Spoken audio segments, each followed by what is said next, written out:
Amém. Quantos estão preparados para ouvir a palavra do Senhor nessa manhã? A palavra que eu vou compartilhar com os irmãos hoje, ela queima muito forte dentro do meu coração. E ela tenta responder algumas perguntas em que eu particularmente tenho. E acredito que você também tem. É bem verdade que no longo da nossa caminhada cristã, nós passamos por inúmeras etapas na nossa vida. E durante essas etapas nós perguntamos muitas coisas. E muitas vezes nós não obtemos as respostas que nós procuramos. E isso de uma certa maneira incomoda, pelo menos me incomoda um pouco. Porque nós temos a tendência de querermos saber de tudo. De entender o futuro, de entender o amanhã. Eu acho que é por isso que quando eu entro no avião que está lá no céu, que eu não tenho o controle, eu fico apavorado porque tirou das minhas mãos o saber, o controle daquilo. Nós, seres humanos, boa parte, e nós somos assim. Queremos saber, queremos perguntas, e quando não encontramos perguntas, nosso coração começa a ficar meio incomodado. E nessa manhã eu quero compartilhar uma mensagem com você, qual o tema da mensagem é o Deus dos bastidores. E eu quero que você comece a visualizar aí um grande teatro. Se você ainda não teve o privilégio de ir nesse teatro, em algum teatro, Nova York é bem famoso com os teatros da Broadway, mas existe um lugar muito bonito que eu recomendo a todos vocês irem um dia, se tiverem a oportunidade, que chama-se Lancaster. É um teatro cristão. Algo fantástico. Algo que você, até o mais durão, não consegue deixar de chorar quando assiste um espetáculo daquele à frente. Perfeito. Maravilhoso. Mas para que todo espetáculo aconteça, é preciso que haja o processo de bastidores. Nenhum espetáculo pode acontecer se não há a preparação dos bastidores. E é aí que está o grande segredo. Porque é nos bastidores, o lugar onde ninguém vê, que tudo acontece. Nós trabalhamos no musical da Páscoa e o pessoal que trabalhou nos bastidores, você não tem ideia do sacrifício que eles fizeram, das horas que foram investidas para que você pudesse contemplar alguns minutos. Mas foram semanas, foram meses a fio, foram feriados, investidos nos bastidores. A irmã Marilyn, coitada, sofreu para fabricar tanta roupa de personagem. Mas você viu o espetáculo pronto. Só que aquele espetáculo foi o resultado do trabalho das pessoas que se empenharam ali nos bastidores. Então bastidor é o lugar onde ninguém vê.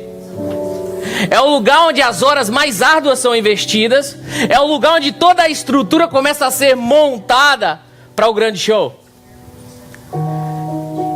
E tem um doutor que eu gosto muito dele, chama-se o doutor Augusto Cury, eu acho que vocês devem conhecer. Ele chama a vida de um espetáculo. O espetáculo da vida. Viver é um espetáculo. E ele diz que nós somos o autor principal, o protagonista da nossa história.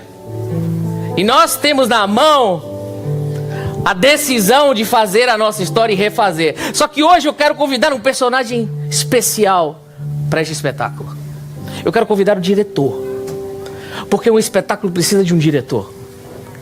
Um espetáculo precisa de alguém que dirija os atores. E é no bastidor em que os atores vão começar a se preparar para a grande estreia. Então você é o protagonista da história, mas existe alguém que vai e pode e deve dirigir a sua vida. E esse alguém chama-se Jesus Cristo. A cadeira do diretor precisa estar pronta para que quando ele chegue, o trabalho comece a acontecer. E olha, bastidor não é nada fácil. Bastidor é o lugar onde você aprende a se posicionar diante da luz. Bastidor é o lugar onde você chora, Porque é frustrante às vezes que você tenta chegar num personagem e não consegue, e o diretor fala, volta, faz de novo. Não, volta, não tá bom assim, faz de novo. Não, agora você pode andar desse lado, melhor, volta, faz isso. E a gente às vezes chora porque a gente não está conseguindo atingir o nosso objetivo. Bastidor é o lugar onde a gente soa a camisa. Mas a gente precisa desse diretor. É fundamental. É essencial. Para que o nosso espetáculo chamado vida possa obter êxito e sucesso.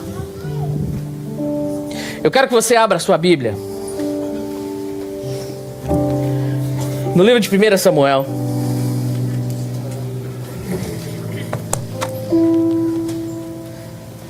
Samuel, capítulo 16, versículo 11 e 13 é de onde nós vamos ler. Segure aí.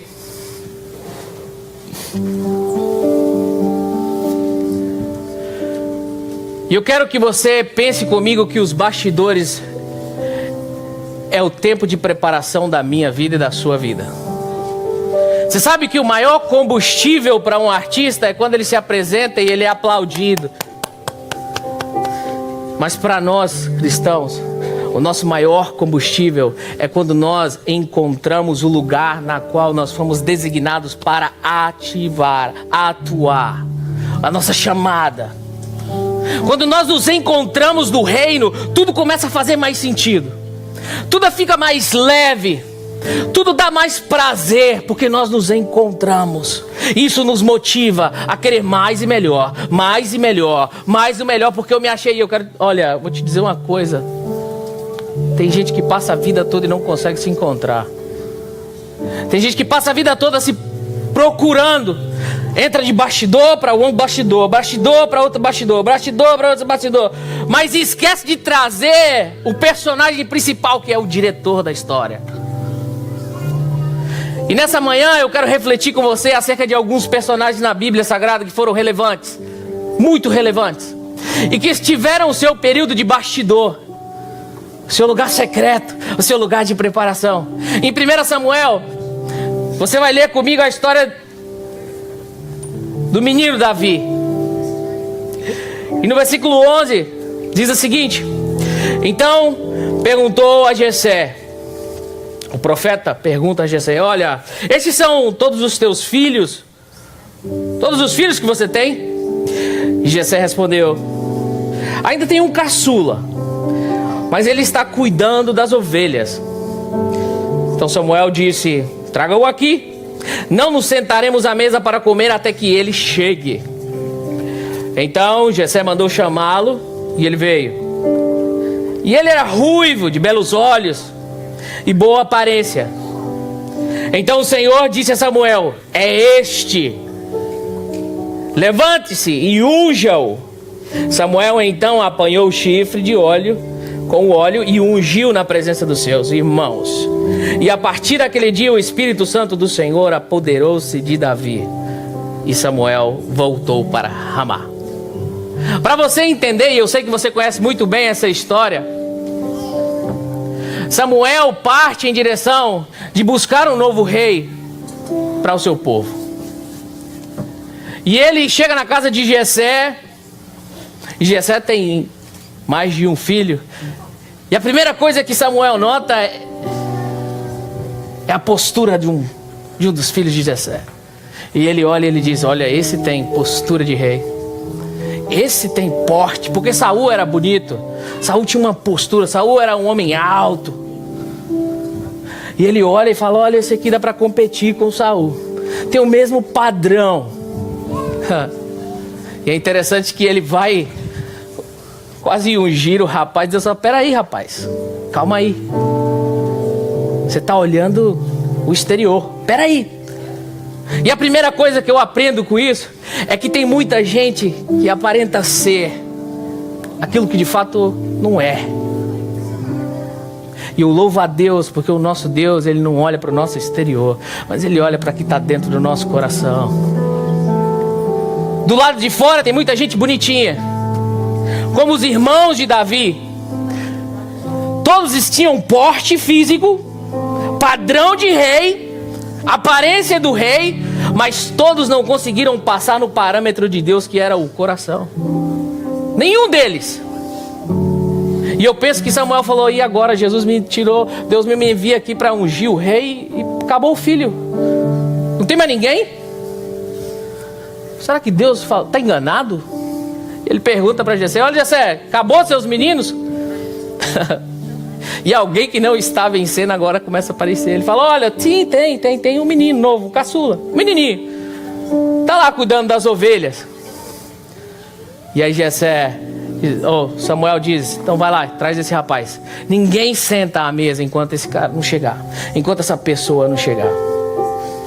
E o que eu aprendo com isso é que há sempre um lugar preparado para que você comece a exercer o seu chamado. Deus sempre prepara o ambiente, o lugar, a hora, o momento certo, para que você comece a atuar em cima da chamada que Ele te deu. Enquanto Davi não chegou naquela sala, ninguém podia comer, ninguém podia sentar à mesa para ter comunhão. Foi preciso que Davi chegasse. Quando Davi chega, o profeta o unge rei. Mas você e eu sabemos que as coisas não aconteceram do dia para a noite. Você e eu sabemos que levou um tempo para que Davi fosse reconhecido diante do povo como rei. E aí é onde começa o processo dos bastidores na vida de Davi. Quando ninguém via o que estava acontecendo lá, quando ninguém dava importância para o que aquele jovem estava fazendo, quando o seu trabalho parecia ser insignificante, existia um diretor que estava começando a conduzir Davi ao caminho de alcançar o seu chamado, encontrar o seu propósito. Quando Davi chegou diante de Golias, sabe por que ele não tremeu? Porque Deus já havia experimentado Davi antes. Ele já tinha lidado com leões, ele já tinha lidado com o urso. E quando o urso se coloca de pé, você sabe que aquele animal é muito alto, né? Deus não te coloca à prova sem antes te experimentar. Deus nunca fará isso. Aquele processo de Davi foi os bastidores, foi a construção do rei de Israel. Mas até chegar lá levou um processo. E uma coisa que eu aprendo olhando para a história de Davi é que Deus muitas vezes nos proporciona experimentar pequenas porções daquilo onde Ele quer nos levar. Porque Davi, volta e meia, saía e ia ter nos palácios, ia ter com o rei, ia tocar para expulsar os espíritos que incomodavam o rei. Davi foi ter com Golias, mas até então Davi não assumiu a posição de seu rei. Mas ele teve o privilégio de desfrutar o ambiente da onde, logo ali à frente, ele exerceria a sua função. Eu olho também para o povo de Israel, quando Deus dá a oportunidade deles espiarem a terra prometida. Naquele momento eles não assumiram o lugar onde Deus havia destinado para que eles chegassem, mas permitiu que as cortinas fossem abertas para que eles pudessem contemplar a terra na qual Deus estava preparando para aquele povo. Deus é a terra que manda leite e mel. Que terra gloriosa! E ainda assim, muitos daqueles espias voltaram trazendo um bad report. A terra é boa, muito boa, mas nós não damos conta daquele gigante. Aí está parecendo uma formiguinha ali diante daquele negócio. Gigantes e gigantes existem para serem aniquilados quando estamos seguindo o nosso propósito debaixo da vontade de Deus. Davi precisou enfrentar um gigante. Eles viram um gigante e se acovardaram. Só por isso, aqueles dois, você conhece, Josué e Caleb, puderam experimentar o que as cortinas descortinaram para ele. A nossa vida, nós enfrentamos muitas vezes o gigante do desânimo, o gigante das frustrações, o gigante dos problemas. Quantos de nós muitas vezes paramos diante dos gigantes da vida e esquecemos de que um dia o Senhor nos tirou do lugar onde nós estávamos para nos levar a cumprir o propósito na qual Ele entregou nas nossas mãos. E nós simplesmente contemplamos essa figura enorme na nossa frente e esquecemos que atrás dessa figura existe um lugar para onde Deus está nos conduzindo. E se Ele nos tirou do lugar onde nós estamos, é porque Ele nos levará aonde nós devemos chegar. Só que também tem uma situação diferente na história. Tem um momento em que o espetáculo acontece e que é preciso parar as cenas, porque a coisa não está andando do jeito que era suposto andar. E aí o Senhor precisa dizer o seguinte: olha, a gente precisa parar esse espetáculo porque a gente precisa redigir essa história, repaginar. Vamos dar uma repaginada. E eu quero que você abra comigo no livro de Juízes, capítulo 6. Nós vamos ler o versículo 1 até o 11. É quando o espetáculo começa e precisa parar para que haja uma releitura desse espetáculo. Juízes capítulo 6 conta a história de Gideão. Você e eu conhecemos também essa história.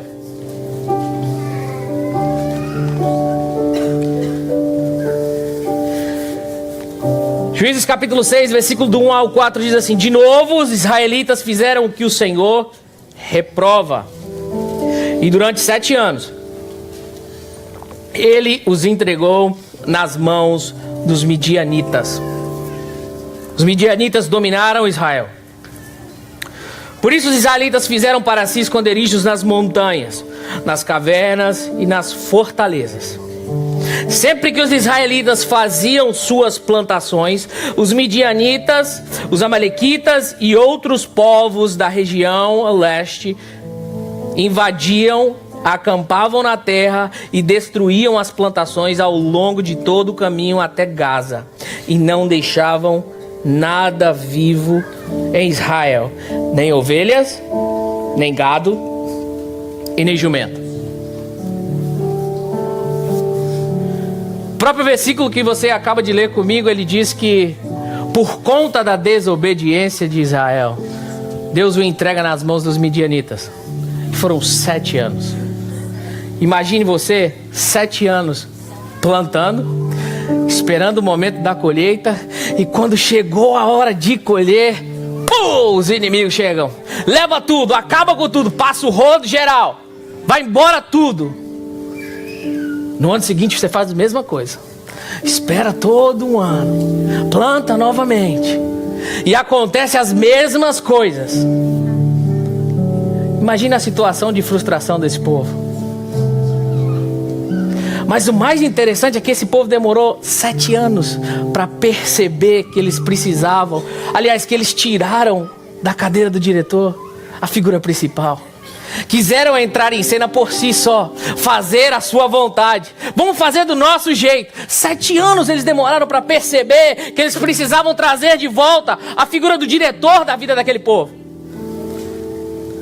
Até que eles se lamentam e oram e pedem a Deus por misericórdia. E nosso Deus, Ele é um Deus que sempre nos dá uma nova chance e uma nova oportunidade. Se existia um povo ruim, gente, era o povo de Israel.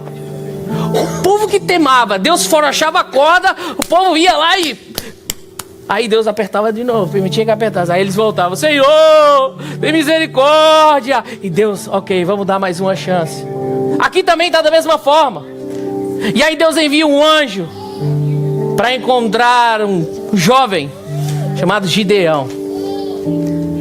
Eu achei interessante o significado do nome Gideão. Um dos significados quer dizer poderoso guerreiro. Gideão era um dos juízes de Israel, o 5º juiz de Israel. Era o líder, já estava em cena. Mas precisou interromper aquele espetáculo porque as coisas não estavam andando como eles planejavam. E o anjo aparece em Gideão e fala: olha, jovem guerreiro, vai nessa tua força e livra o teu povo. E aí Gideão começa a lamentar: ah, Senhor, em outras palavras, eu estou cansado. Se o Senhor estivesse com a gente mesmo, por que isso aconteceu? A gente planta, esse povo vem e leva tudo. E o interessante é que eu acho que Deus não dá muita mínima para aquilo que Gideão está falando, porque Gideão está lamentando e fala: rapaz, vamos embora, chegou a hora de você assumir o papel de onde você nunca deveria ter saído. Levanta e vai nessa tua força, porque eu sou contigo. Tem hora que a gente fica tão frustrado cansado, que Deus está ali nos chamando para voltar para a corrida, para funcionar novamente no lugar onde Ele nos chamou para funcionar, que a gente fica dando desculpa, a gente fica inventando historinha, a gente fica se lamentando e não percebe que chegou uma nova oportunidade diante da minha vida, da sua vida, para nós recomeçarmos e reescrevermos uma história na qual nunca deveria ter sido escrita de forma diferente. Levanta, Gideão. E Gideão ainda naquela meio mineiro, eu preciso fazer um teste. Vou colocar uma lã aqui, e você sabe que ele fez diversos testes. E aquele povo, o povo inimigo, a Bíblia diz que eles eram muitos como gafanhotos, milhares. E aí Gideão reúne aquele povo. E aí você conhece a história também do que acontece, mas tem um detalhe que saltou aos meus olhos, sabe? A primeira coisa que Deus ordena para que Gideão faça, antes mesmo de qualquer coisa: número 1, sacrifício. Número 2, destruir o altar de Baal, que estava dentro do arraial de Israel. E a minha tradução chama-se um outro Deus de postes ou madeira, tronco santo, que era uma alusão a uma outra deusa. A fragilidade, a situação, o desespero trouxe a vulnerabilidade ao povo de Israel, que fez com que ele negociasse os princípios irrevogáveis do Senhor. Os deuses já não estavam lá fora, mas estavam dentro do arraial. Trouxeram outro diretor para conduzir a peça. Tentaram redigir a história. E Deus volta, mas Ele diz: olha, tem alguém sentado na minha cadeira. É preciso que vocês destruam esses altares, para que vocês construam um altar no lugar mais alto e ofereçam um sacrifício. Querem vencer? Eu volto a reescrever a sua história, mas eu preciso estar no lugar aonde eu deva estar, dirigindo a história do meu povo.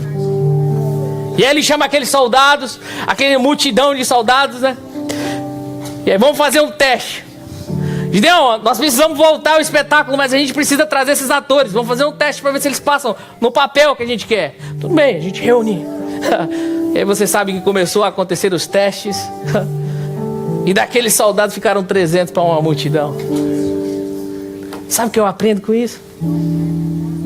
Deus não precisa de números para fazer acontecer o propósito dele. O que ele precisa é de integridade de coração. Deus estava usando Gideão para restaurar e resgatar as referências, até mesmo dele. Porque esse altar, se você for ler a Bíblia Sagrada, ela vai dizer que era do pai de Gideão. Destrói o altar do seu pai. E muitas vezes na nossa caminhada, pastor, as nossas referências elas se perdem. As pessoas na qual nós nos admiramos, na qual nós nos espelhamos, eles se perdem.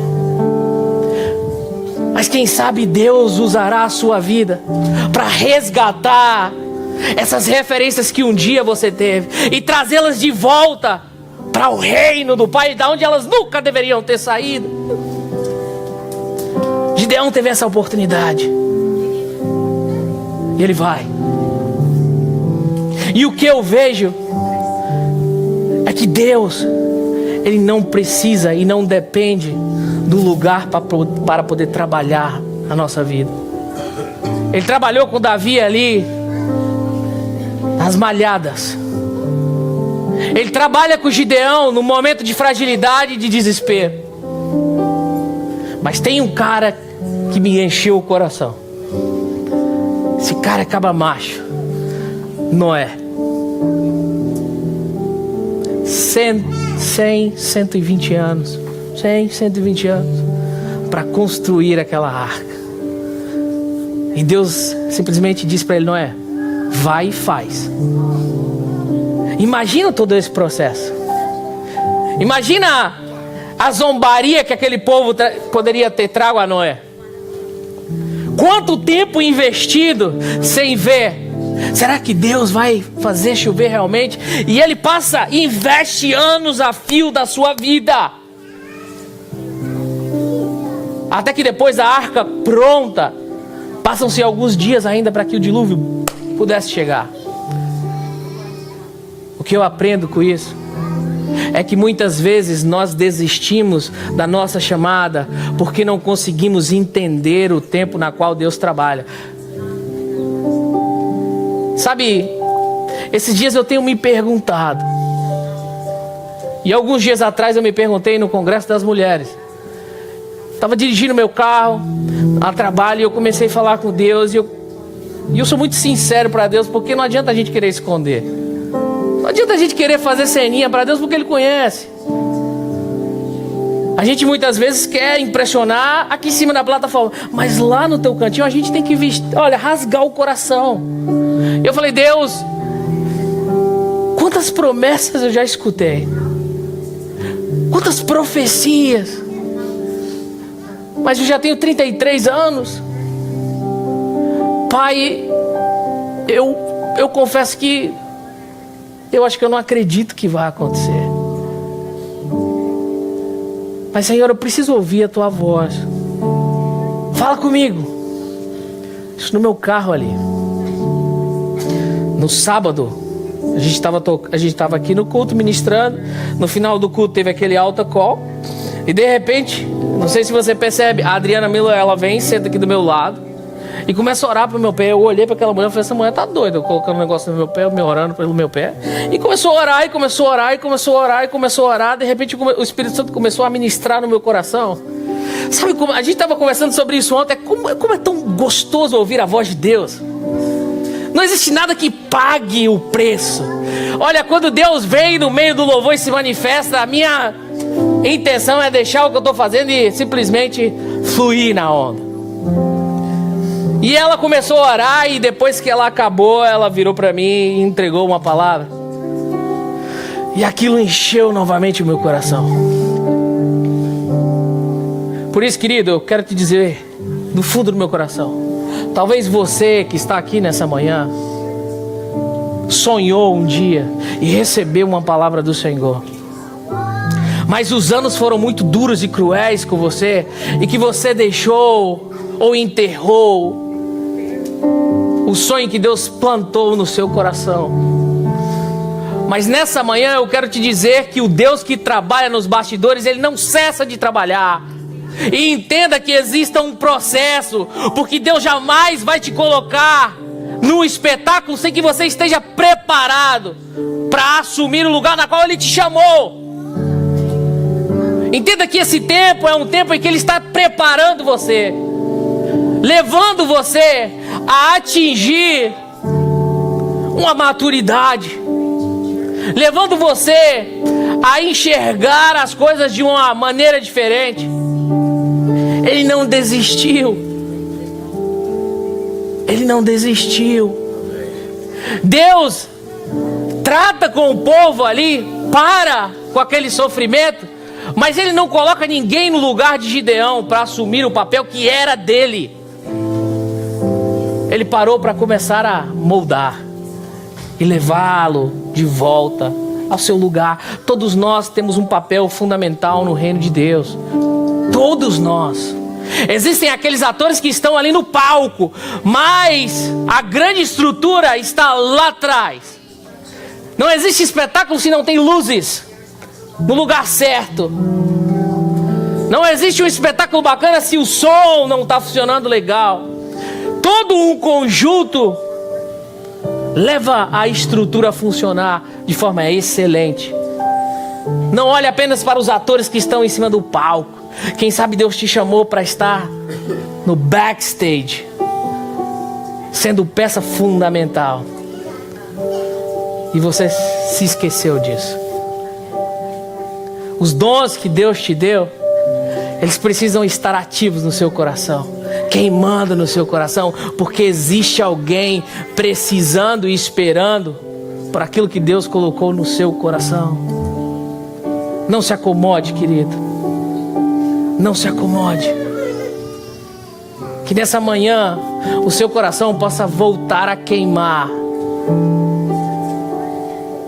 voltar a ferver de paixão diante daquilo que um dia o Senhor entregou nas suas mãos para cumprir. E se o seu coração queima nessa manhã, é porque Ele está te chamando para voltar à corrida, voltar ao projeto, voltar a funcionar no reino dEle. E eu quero convidar você a se colocar de pé. Quero orar com você nessa manhã.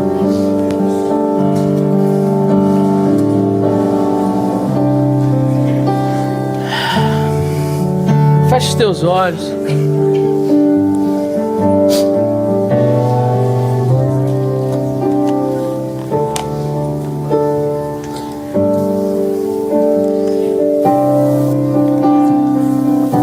Se existe alguém aqui nessa manhã